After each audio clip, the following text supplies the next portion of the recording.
കൃഷ്ണ ഗുരുവായൂരപ്പ ശ്രീരാമചന്ദ്രായ നമ. രാമായണത്തിലെ ഏറ്റവും പ്രധാനമുള്ള ഒരു ശ്ലോകം, അതിനെ പറ്റിയിട്ടാണ് ഞാനിന്ന് പറയുന്നത്. രാമായണ മാസമാണ്, കർക്കിടകം 1-ാം തീയതി. അപ്പോൾ എല്ലാ വീടുകളിലും, മിക്കവാറും എല്ലാ വീടുകളിലും അമ്പലങ്ങളിലൊക്കെ രാമായണശീലുകൾ പാടി നടക്കുന്ന സമയമാണ്. ഒരു വീട്ടിലും രാമായണശീലുകൾ പാടാത്ത സമയം ഉണ്ടാവില്ല എന്ന് തന്നെ വിചാരിക്കാം. അപ്പോൾ എന്തായാലും അതിലെ നിങ്ങൾക്ക് അറിയുമായിരിക്കാം, എന്നാലും ഞാനൊന്നുകൂടി പറയുകയാണ്. ഏറ്റവും പ്രാധാന്യമുള്ള ഒരു ശ്ലോകമാണ്. രാമം ദശരഥം വിദ്ധിം മാം വിദ്ധിം ജനകാത്മജ അയോധ്യ അടവിം വിദ്ധിം ഗച്ഛതാത യഥാസുഖം. അതിങ്ങനെയാണ്: രാമനെ നിത്യം ദശരഥനിന്നുള്ളിൽ ആമോദമോടു നിരൂപിച്ചു കൊള്ളണം. എന്നെ ജനകാത്മജ എന്നുറപ്പിച്ചു കൊള്ളണം. പിന്നെ അയോധ്യയെന്നോർത്തിയിടവിയെ മായാമയമീ പ്രപഞ്ചമെല്ലാമിനി പോയാലുമെങ്കിൽ സുഖമായി വരിക നീ.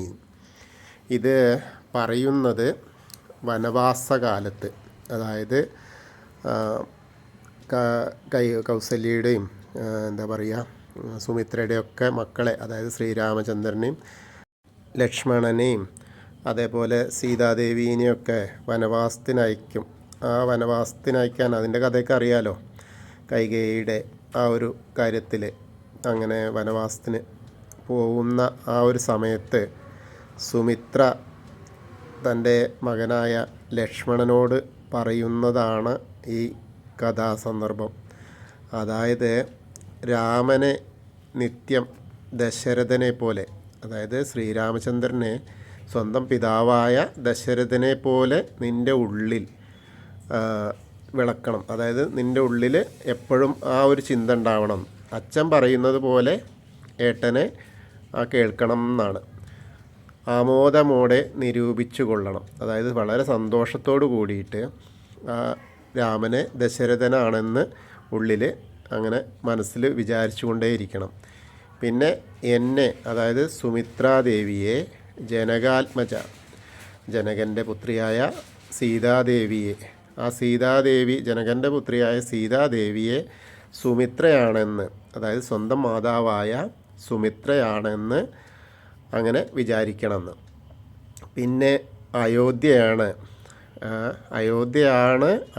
അടവി എന്ന് പറഞ്ഞാൽ വനം, കാട്. അപ്പോൾ 14 വർഷം പോകുന്നതിന് മുൻപ് സ്വന്തം മകന് കൊടുക്കുന്ന ഉപദേശമാണ്. അയോധ്യയെ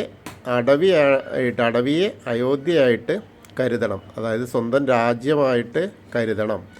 പിന്നെ മായാമയമായ പ്രപഞ്ചം, ഏത് മായാമയമായ പ്രപഞ്ചത്തിലാണെങ്കിലും പോവുകയാണെങ്കിലും എവിടെ ചെന്നാലും സുഖമായിട്ട് തിരിച്ചു വരിക എന്നാണ്. അതായത് 14 വർഷത്തെ വനവാസ ജീവിതത്തിന് വേണ്ടിയിട്ട് രാമൻ ഒറ്റയ്ക്ക് പോയാൽ മതിയായിരുന്നു. പക്ഷേ സ്വന്തം ഏട്ടനോടുള്ള ആ ഒരു കർത്തവ്യം നമുക്ക് പറയുമ്പോൾ വിഷ്ണുവിൻ്റെ കൂടെ അനന്തൻ ഉണ്ടാവും എന്നുള്ള ആ ഒരു കാര്യമുണ്ട്. അങ്ങനെയാണെങ്കിൽ ഭരതനും ശത്രുഘ്നനും, അതായത് ശംഖുചക്രങ്ങളാണ്, അത് അവിടെ രാജധാനിയിൽ തന്നെയായി.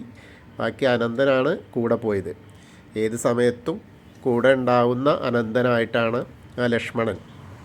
അപ്പോൾ സ്വന്തം ഏട്ടനെ അത്രമാത്രം സ്നേഹിക്കുന്നു, ഏട്ടനെ എഴുത്തിയമ്മേനി. അപ്പോൾ അതിൻ്റെ ഒന്നുകൂടി ബലപ്പെടുത്തുന്ന തരത്തിലാണ് സ്വന്തം അമ്മയായ സുമിത്രാദേവി ലക്ഷ്മണനോട് പറഞ്ഞു കൊടുക്കുന്നത്. അതുപോലെ തന്നെയാണ് അദ്ദേഹത്തിൻ്റെ ജീവിത രീതിയും പെരുമാറ്റവും ഒക്കെ ഉണ്ടായിട്ടുള്ളത് എല്ലാ കാര്യത്തിലും. അപ്പോൾ അത്രയും നല്ലൊരു ജ്യേഷ്ഠാനുജ ബന്ധം, അല്ലെങ്കിൽ അത്രയും കുടുംബത്തിൻ്റെ ആ കെട്ടുറപ്പ് നമ്മുടെ രാമായണത്തിൽ ഉണ്ട്. അത്രമേൽ ഇഷ്ടമായ ആ രാമായണമാണ്. അപ്പോൾ അതിലെ ഏറ്റവും പ്രധാനപ്പെട്ട ശ്ലോകമാണ്. അറിയുന്നവർക്കാണെങ്കിലും അറിയാത്തവരിലേക്ക് എത്തിക്കുക. അപ്പോൾ എല്ലാവരും ഷെയർ ചെയ്യുക, എല്ലാവരിലേക്കും എത്തട്ടെ. ഹരേ കൃഷ്ണ ഗുരുവായൂരപ്പ ശരണം.